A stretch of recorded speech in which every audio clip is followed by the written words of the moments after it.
I can't tell you how many times I hear, are you gonna come to this convention or that convention? Well, here's a little insight on how we get to conventions.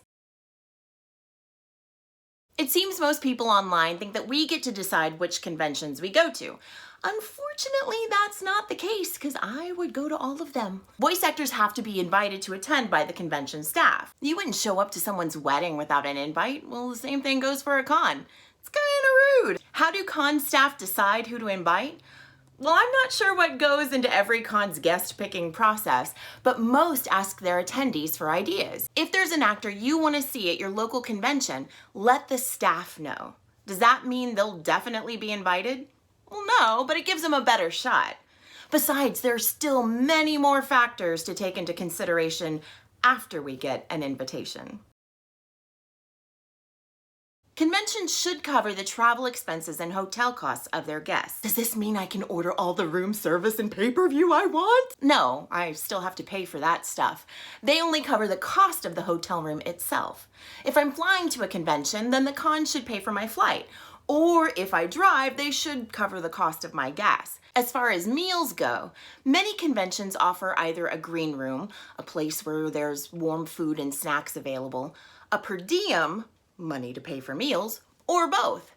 If a convention is not offering either of those things, that means I have to dig into my own pocket and I'm actually losing money by coming to their event. Therefore, any convention that refuses to cover travel expenses and meals is a big no in my book. Look, conventions are fun and all, but they're still work. I can't just leave my panel if I'm feeling bored or ditch an autograph session to go shop in the dealer's room. I have a set schedule that I have to adhere to, and sometimes they can be brutal. Not only that, but I have to miss precious recording time on Thursday and Friday to come to a convention. I risk getting sick and then missing out on even more recording time. All this to say, voice actors should be compensated for their appearances at conventions. Even if it's just enough to break even, no one should lose money to go to a convention. That said, there are some cons that are charity-based, and that's a different story. Then it's up to the actor. Speaking of appearance fees, here's a good opportunity to explain the difference between anime conventions and pop culture Comic-Cons.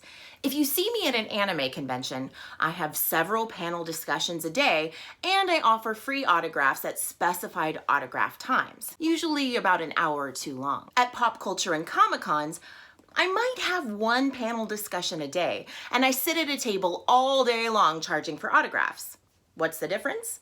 Anime conventions usually pay actors an appearance fee or one lump sum to compensate them for their appearance at that convention, while pop culture and Comic-Cons only pay for travel expenses. Each type of convention has a different kind of contract, which I can't really go into for obvious reasons, but that's the main difference. You may have noticed that some anime conventions have begun giving voice actors tables in the dealer's room. This helps if a convention doesn't have the money to bring out said guest. It also helps alleviate some of the stress on the autograph lines. For example, this weekend in Ohio, there was 20,000 people there, and I had 3 one-hour autograph sessions.